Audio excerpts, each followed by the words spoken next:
Hello दोस्तों, कैसे हैं आप लोग। उम्मीद करता हूं कि आप लोग बिल्कुल ठीक होंगे और मेरे वीडियोस को एंजॉय कर रहे होंगे। दोस्तों, आज के इस पार्ट में हम लोग मॉसफेट के ऊपर डिस्कस करने वाले हैं। और इसमें मॉसफेट का जो गेट रेसिस्टर है, जनरली काफ़ी सारे सर्किट बोर्ड में आप लोग देखते होंगे कि जो मॉसफेट का गेट वाला टर्मिनल होता है, यानी मॉसफेट का फर्स्ट वाला टर्मिनल, उस पर एक रेसिस्टर कनेक्ट होता है, एक डायोड कनेक्ट होता है, या कभी कभी तो दो रेसिस्टर भी कनेक्ट होता है। ऐसा क्यों होता है, आज हम इसी के ऊपर डिस्कस करने वाले हैं। रेसिस्टर का वैल्यू क्या होना चाहिए, इसको भी हम लोग कैलकुलेट करने का जो फॉर्मूला है उसके ऊपर डिस्कस करेंगे। और मॉसफेट के बारे में अगर आप जानना चाहते हैं, जैसे मॉसफेट का जो गेट है वो कैसे काम करता है, तो इसके ऊपर एक सेपरेट वीडियो बना हुआ है, उसको जाके आप लोग देख लीजिएगा। सबसे पहले आप फर्स्ट में वही वीडियो देखिएगा, उसके बाद में ये वाला वीडियो देखिए, तो आपको इजीली समझ में आ जाएगा कि मॉसफेट कैसे काम करता है। गेट रजिस्टर के वैल्यू को निकालने से पहले सबसे पहले हमें यह समझना होगा कि जिस रजिस्टर के थ्रू हम लोग जिस लोड को चलाने वाले हैं, वो लोड है किस टाइप का, वो कैसे एनर्जी को यूज करता है, कंज्यूम करता है। देखिए, यहाँ पे गेट पे दो कैपेसिटर फॉर्म होता है, एक होता है गेट टू ड्रेन और एक होता है गेट टू सोर्स। तो यहाँ पे एक हम लोग टोटल कैपेसिटर दोनों को एक्ट करके एक बड़े साइज का या ज्यादा वैल्यू का कैपेसिटर ड्रॉ कर लेते हैं। अभी हम लोग इसको जैसे ही पॉजिटिव सप्लाई देंगे, तो ये एनर्जी को कंज्यूम तो करता है, लेकिन वो यहाँ पे स्टोर कर लेता है, यानी इसका यूज नहीं करता है। वो एनर्जी को स्टोर कर लेता है। कुछ थोड़ा बहुत जो एनर्जी है, वो आप कह सकते हैं कि लीकेज करंट के फॉर्म में डिसिपेट होता रहता है, तो वो तो नेग्लिजिबल होता है, उसको हम लोग छोड़ देते हैं। देखिए, यहाँ पे जैसे ही ये एनर्जी को कंज्यूम करता है तो स्टोर कर लेता है, तो यहाँ पे लोड थोड़ा सा डिफरेंट है। अब ये कैपेसिटर है, तो यहाँ पे कुछ ना कुछ तो इसका वैल्यू होगा ही, जो कि किसी भी मॉसफेट के डेटा शीट में आपको दिख जाएगा। आप किसी भी मॉसफेट का जैसे फेयर चाइल्ड सेमीकंडक्टर है, इन्फिनियन है, या इंटरनेशनल रेक्टिफायर है, या किसी भी मैन्युफैक्चरर का जो मॉसफेट है उसको अगर देखते हैं, तो उसके अंदर कुछ वैल्यू लिखा हुआ रहता है, जैसे इस गेट का कैपेसिटेंस कितना है, या ये गेट कितना एनर्जी को स्टोर कर सकता है। मान के चलिए कि हमारे केस में यहाँ पे ये 2000 पिको फराड है, तो ये हम लोग नोट कर लेंगे। फिर ये गेट का चार्ज कितना है, जैसे गेट चार्ज अभी हमारे पास में कितना हम लोग इसको एनर्जी का सप्लाई देंगे, तो ये कैपेसिटर चार्ज हो जाएगा। तो यहाँ पे हम लोग उसको भी नोट डाउन कर लेते हैं। जैसे मान के चलिए 52 नैनो कूलम, आपके केस में हो सकता है कि ये 74 नैनो कूलम हो, या कुछ भी हो सकता है। तो ये दोनों वैल्यू बहुत ही इंपॉर्टेंट हैं अभी इस रेसिस्टर के वैल्यू को कैलकुलेट करने के लिए। अभी हम लोग इस रेसिस्टर के वैल्यू को प्रॉपर कैलकुलेशन से कैलकुलेट करने वाले हैं। तो देखिए, यहाँ पे आपको किसी भी मॉसफेट का जिसका रेसिस्टर कैलकुलेट करना है, उसका डेटा शीट चेक करना होगा। डेटा शीट में जनरली आपको एक टर्म नोट करना है, वो है इसका चार्ज। जैसे आपका चार्ज का होता है Q, और यहाँ पे देखिए चार्ज जनरली दो, यहाँ पे तीन वैल्यू चार्ज का होगा। एक होता है गेट का टोटल टोटल चार्ज का वैल्यू, और एक होता है आपका गेट टू सोर्स, और एक होता है गेट टू ड्रेन। तो गेट टू सोर्स और गेट टू ड्रेन हमें नहीं देखना है, हमें टोटल का ये चार्ज देखना है। तो टोटल चार्ज हमारे केस में है यहाँ पे 75 नैनो कूलम। तो इसको हमें कूलम में कन्वर्ट करना है। और यहाँ पे देखिए, कूलम में कन्वर्ट करने के लिए सबसे पहले हम लोग यहाँ पे एक जीरो लगा देंगे, और जीरो के बाद पॉइंट देंगे। अभी देखिए, नैनो कूलम में है, तो सबसे पहले मिली कूलम के लिए हमें तीन जीरो लगाना है, फिर माइक्रो कूलम के लिए हमें तीन जीरो लगाना है। उसके बाद नैनो कूलम में देखिए यहाँ पे 75 है, तो एक जीरो लिख करके हमें 75 लिख देंगे, तो ये हमारा कूलम में निकल जाएगा। अब ये हमें ये देखना है कि मॉसफेट को एक बार चार्ज करने में इतना चार्ज का यूज होता है, इतना एनर्जी का यूज किया जाता है। तो अभी देखिए, हमें तो जो हमारा स्विचिंग फ्रीक्वेंसी है, जैसे 25 किलो हर्ट्ज पे आपको कैलकुलेट करना है, या 50 किलो हर्ट्ज पे। तो देखिए, आपका जो एफ एस डब्ल्यू का जो भी आपका वैल्यू है, जैसे यहाँ पे हमारे केस में 25 किलो हर्ट्ज है, तो इसको किलो हर्ट्ज को हमें हर्ट्ज में कन्वर्ट करना है। तो यहाँ पे जब हर्ट्ज में हम लोग कन्वर्ट करेंगे, तो 25,000 हमारा आंसर आ जाता है। तो अब देखिए, जब ये एक सेकेंड में 25,000 टाइम्स ये मॉसफेट ऑन ऑफ होगा, तो उस कंडीशन में जब एक बार ऑन ऑफ होता है तो इतना चार्ज का यूज होता है। तो 25,000 टाइम्स जब ये ऑन ऑफ होगा, तो सीधा हमें 25,000 से इतना को मल्टीप्लाई करना है, तो हमारा आंसर आ जाता है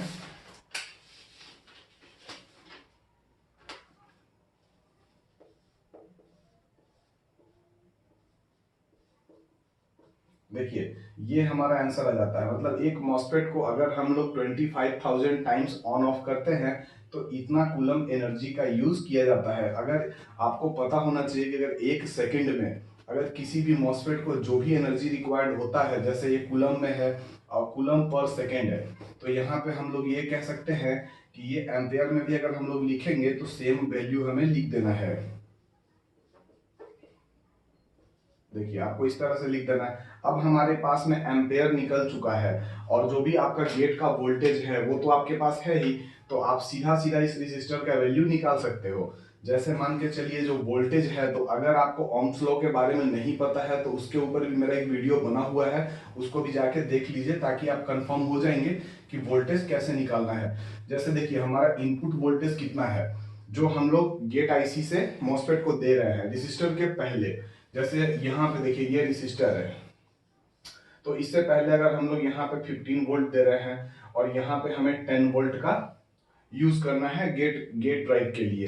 तो जनरली देखिए अगर हम लोग यहाँ पे देखिए 5 वोल्ट का जो डिफरेंस है वो यहाँ पे नोट कर देना है। तो आपको पता है कि ओम्स लॉ का V = I × R, ये फॉर्मूला होता है ओम्स लॉ का। तो यहाँ पे हमारे पास में देखिए I गिवन है और वोल्टेज गिवन है, रेसिस्टर निकालना है। तो यहाँ पे देखिए R = V/I। तो यहाँ पे जो वोल्टेज का वैल्यू है वो है 5 और यहाँ पे करंट का जो वैल्यू है वो है 0.001875।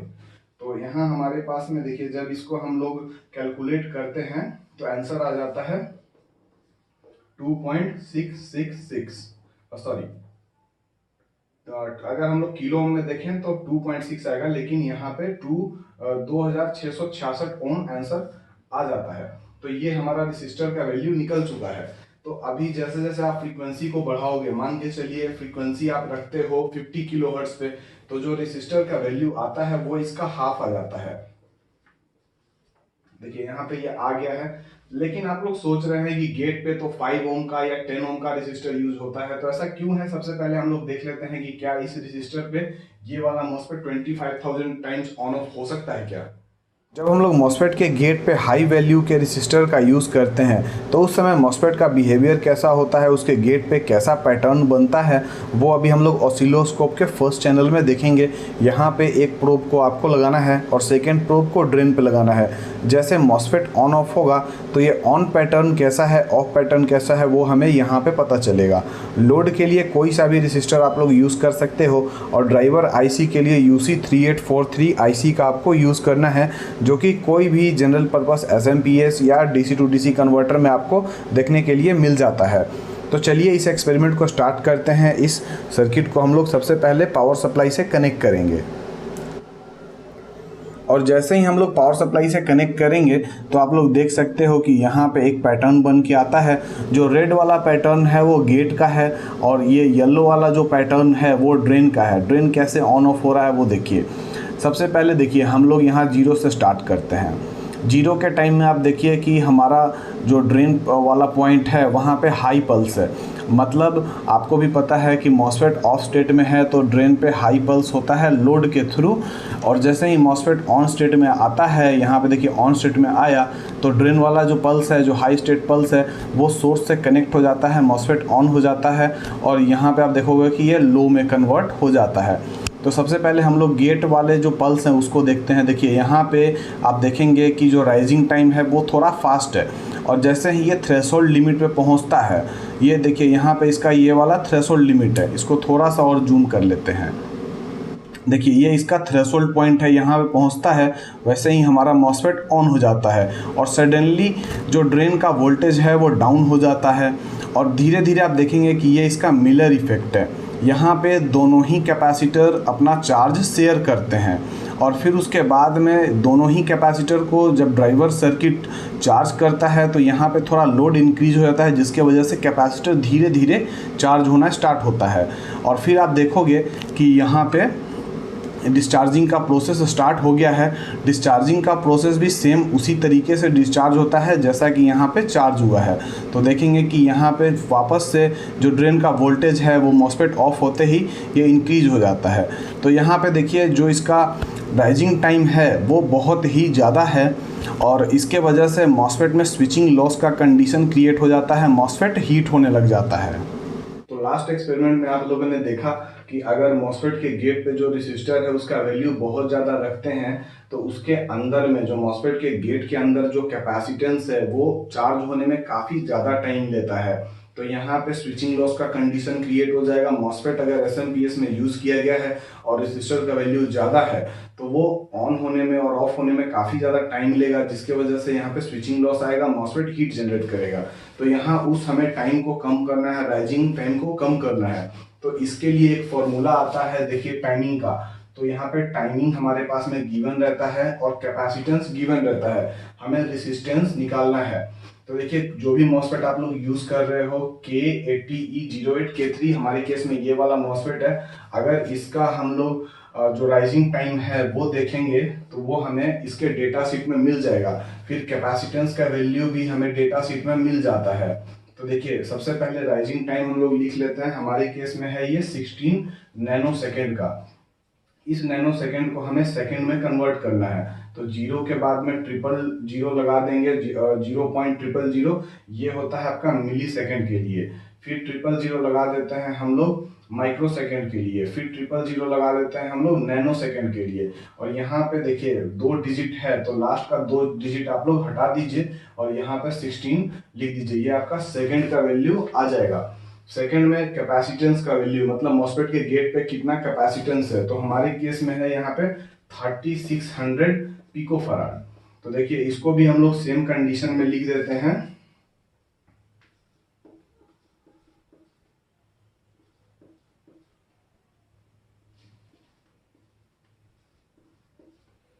तो ये आपका फराड में आ जाता है। अभी हम लोग इस फॉर्मूला से रेसिस्टर का वैल्यू निकाल लेंगे। तो यहाँ पे R = T/C, देखिए यही सेम फॉर्मूला आपको भी यूज करना है।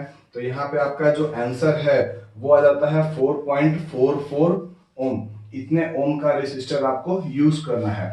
लेकिन ये वीडियो यहीं खत्म नहीं होता है, देखिए इसमें भी कुछ प्रॉब्लम्स हैं। अगर आप ये सोच रहे हैं कि ये रेसिस्टर का वैल्यू एकदम रियल वैल्यू है तो आप गलत हैं, आपको कुछ और पॉइंट को कंसीडर करना होगा।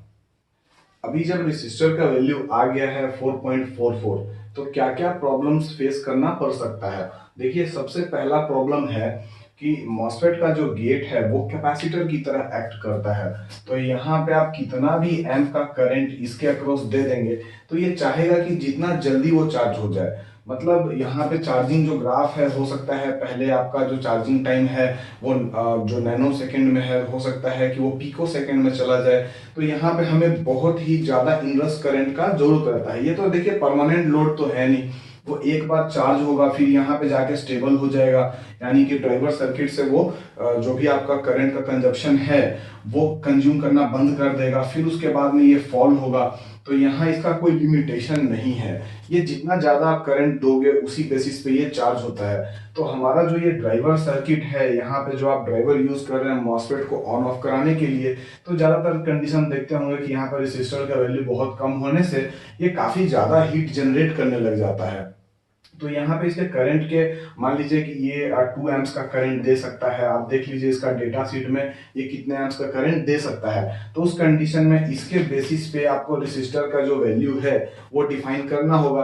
तो यहाँ पे देखिए जब करंट गिवन है, वोल्टेज गिवन है, तो यहाँ पे इसको R का जो वैल्यू है वो आप इजिली निकाल सकते हो। वो कैसे निकलेगा, देखिए ओम्स लॉ वाला वीडियो देख लीजिए तो आपको इजिली समझ में आ जाएगा। तो अभी यहाँ पे देखिए सेकंड प्रॉब्लम क्या आ सकता है। मान लीजिए कि आपका ड्राइवर सर्किट बहुत ही ज्यादा पावरफुल है, ये लगभग 10 एम्प्स का करंट दे सकता है सपोज कीजिए। उस कंडीशन में तो ये रेसिस्टर का वैल्यू सफिशिएंट होगा, मॉसफेट को इजीली चार्ज या डिस्चार्ज कर लेगा। लेकिन सेकंड प्रॉब्लम आता है कि देखिए रेसिस्टर के बाद में जो गेट पे जब ये रेसिस्टर कनेक्ट होता है तो यहाँ पे कुछ वायर का हम लोग यूज कर रहे हैं और ये वायर एक इंडक्टर की तरह एक्ट करता है। जब ये लोअर वैल्यू का रेसिस्टर होगा तो देखिए कुछ इस तरह का डायग्राम बन के आ जाएगा और फिर यहाँ पे आपका मॉसफेट का ये गेट है।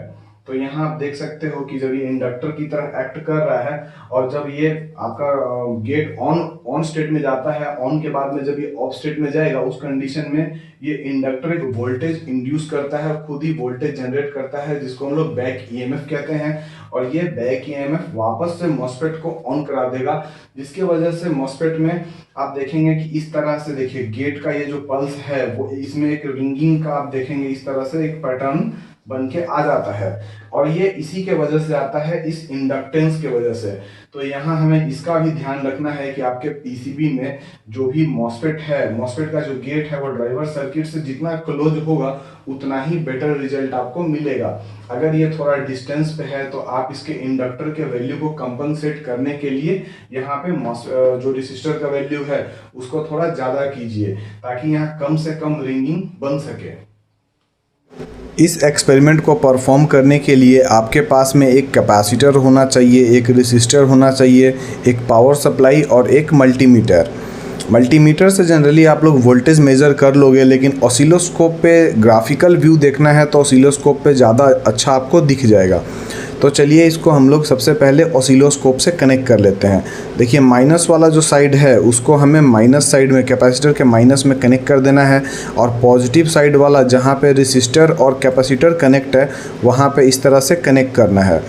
और सेकंड जो पावर सप्लाई का माइनस वाला पॉइंट है उसको कैपेसिटर के माइनस में कनेक्ट कर देंगे,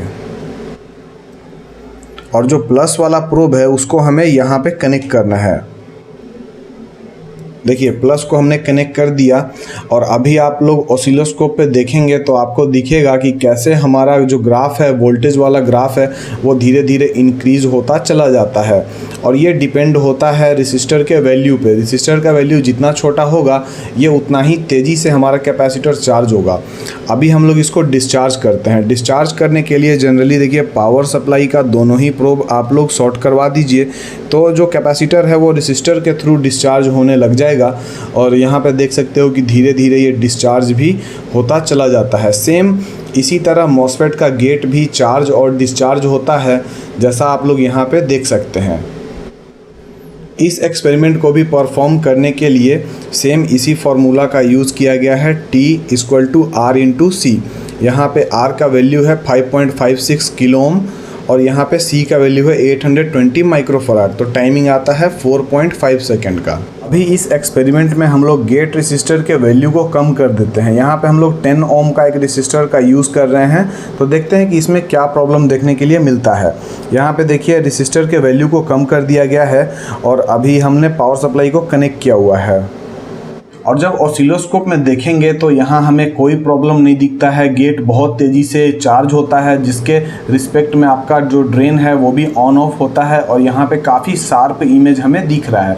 लेकिन जब हम लोग जूम करते हैं तो यहाँ पे कुछ प्रॉब्लम दिखता है। यहाँ पे देखिए गेट वाला जो पॉइंट है वहाँ देखिए कुछ आपको स्पाइक दिख रहा है, और ये स्पाइक इसीलिए क्रिएट होता है क्योंकि गेट का जो वायर होता है उसका कुछ ना कुछ तो इंडक्टेंस होता ही है, और इसी इंडक्टेंस के वजह से यहाँ पे स्पाइक जनरेट हो जाते हैं, और ये जनरेट बार बार मॉसफेट के गेट को ऑन ऑफ करवाते हैं। और यहाँ पे जो ऑन ऑफ होता है तो देखिए ड्रेन वाले पॉइंट पे आपको मैसिव स्पाइक दिख रहा है, और इसी वजह से हमारा मॉसफेट डैमेज हो जाता है, या फिर सर्किट के और अदर कंपोनेंट भी डैमेज हो जाते हैं। एसएमपीएस का जो गेट डिजाइन है वो काफी टाइप का होता है। कुछ टाइप ऐसा होता है जिसमें ये डायोड नहीं रहता है, एक रेसिस्टर रहता है। तो जो भी गेट है वो रेसिस्टर के थ्रू चार्ज होता है और इसी के थ्रू डिस्चार्ज होता है। लेकिन हम लोग चाहते हैं कि जो गेट है वो थोड़ा स्लो रेट में चार्ज हो, जैसे इस रेसिस्टर के थ्रू चार्ज हो। तो यहाँ से जब पॉजिटिव पल्स का फ्लो होगा तो यहाँ तो ये जो डायोड है वो रिवर्स बायस्ड है, तो यहाँ से पॉजिटिव का फ्लो नहीं हो सकता है, तो वो तो रेसिस्टर के थ्रू ही होगा। तो चार्जिंग हम लोग चाहते हैं कि स्लो हो, लेकिन डिस्चार्जिंग बहुत ही तेजी से हो। तो जब भी ये गेट डिस्चार्ज होगा तो इस वाले डायोड के थ्रू डिस्चार्ज होगा, जो सडनली डिस्चार्ज हो जाएगा। तो ये तो हमारा प्रॉब्लम सॉल्व हो गया। लेकिन काफ़ी केस ऐसा भी आता है जिसमें डिस्चार्जिंग के लिए भी कुछ लिमिटेशन है, डिस्चार्जिंग को भी हमें लिमिट करना रहता है। तो उस जगह में यहाँ पे 3 ठो रेसिस्टर का यूज़ किया जाता है। और कुछ एसएमपीएस में जो रिपेयर पर्सन होंगे उनको अच्छे से मालूम होगा कि कुछ एसएमपीएस के अंदर में इस तरह का कॉम्बिनेशन आता है। उसे कैसे कैलकुलेट करना है, उसके लिए हमारे पास 2 वैल्यू होना चाहिए, राइजिंग टाइम और फॉलिंग टाइम से हमें रेसिस्टर को कैलकुलेट करना है, मतलब मॉसफेट को चार्ज करने के लिए, मॉसफेट के कैपेसिटर को चार्ज करने के लिए रेसिस्टर का वैल्यू कितना होगा वो राइजिंग टाइम से कैलकुलेट हो जाएगा। तो यहाँ पे मान लीजिए उसका वैल्यू आया है 8 ओम। अभी फॉलिंग टाइम से जो रेसिस्टर हम लोग कैलकुलेट करेंगे उसका वैल्यू आया है 2 ओम। तो देखिए यहाँ पे 8 में से 2 को माइनस कर दीजिए तो 6 ओम आता है। तो जो आपका राइजिंग टाइम वाला रेसिस्टर है, यानी कि ये वाला रेसिस्टर जो है आपका, उसके वैल्यू के जगह पे हम लोग 6 ओम के वैल्यू का रेसिस्टर लगा देंगे और यहाँ पे तो हमारा 2 ओम का होगा। अब जब भी यहाँ से पॉजिटिव पल्स से ये चार्ज होगा तो 6 + 2 यानी कि यहाँ पे 8 ओम से ये मॉसफेट चार्ज होगा, जैसा कि यहाँ पे लिस्टेड है। और जब डिस्चार्जिंग होगा तो वो 2 ओम के रेसिस्टर से होता हुआ इस डायोड से डिस्चार्ज हो जाएगा। तो यहाँ पे 2 ओम से डिस्चार्ज होगा तो हमारा ये प्रॉब्लम भी सॉल्व हो गया है। और आप लोग समझ गए होंगे कि इस डायोड का यूज क्यों किया जाता है। ये काफ़ी इंपॉर्टेंट डायोड है। यहाँ पे आप लोग चाहो तो अल्ट्रा फास्ट टाइप के डायोड्स का भी यूज कर सकते हो। इसमें आपका UF 4007 या फिर ये भी हो सकता है कि 4148 अल्ट्रा फास्ट डायोड का भी आप लोग यूज कर सकते हैं। ये दोनों काफ़ी अच्छे तरीके से काम करता है। जनरली SMPS में आपको ये वाला डायोड दिख जाता है जो कि मॉसफेट के गेट पे इस तरह से लगा हुआ रहता है। इसका यूज़ क्या होता है वो अभी हम लोग समझेंगे। सबसे पहले हमें ये समझना है कि विदाउट ये डायोड मॉसफेट का गेट चार्ज या डिस्चार्ज कैसे होता है। देखिए, रेसिस्टर के थ्रू मॉसफेट का गेट धीरे धीरे चार्ज होता है और फिर धीरे धीरे डिस्चार्ज होता चला जाता है। लेकिन हम क्या चाहते हैं कि मॉसफेट का गेट जैसे पहले चार्ज हो रहा था उसी रेट में चार्ज हो, लेकिन सडनली डिस्चार्ज हो जाए, बहुत ही तेज़ी से डिस्चार्ज हो जाए। इतना स्लो डिस्चार्जिंग रेट हमें नहीं चाहिए। तो देखिए यहाँ पे जो चार्जिंग का प्रोसेस है वो बिल्कुल सेम है, लेकिन डिस्चार्जिंग का प्रोसेस काफ़ी तेज़ हो गया है। और जैसे ही हम लोग डायोड को हटाते हैं तो आप देखोगे चार्जिंग का प्रोसेस बिल्कुल सेम है। देखिए बिल्कुल भी चेंज नहीं होता है। अभी हम लोग चाहें तो इस डायोड के थ्रू एक रेसिस्टर का भी यूज़ कर सकते हैं। यहाँ पे अगर हम लोग एक रेसिस्टर और डाल दें तो रेसिस्टर और डायोड के थ्रू डिस्चार्जिंग भी होगा। तो ये हमें कैलकुलेट करना होगा कि क्या आप लोग चाहते हो, राइजिंग टाइम या फॉलिंग टाइम के बेसिस पे जो रेसिस्टर का वैल्यू निकला है उसी बेसिस पे आप कैलकुलेट कर लीजिए कि डिस्चार्जिंग कैसे कराना है, चार्जिंग कैसे कराना है। तो दोस्तों आपको ये वीडियो कैसा लगा है प्लीज़ कमेंट करके बताइएगा। अगर आपके मन में कोई भी क्वेरी है तो आप कमेंट करके पूछ सकते हैं। Thank you for watching friends.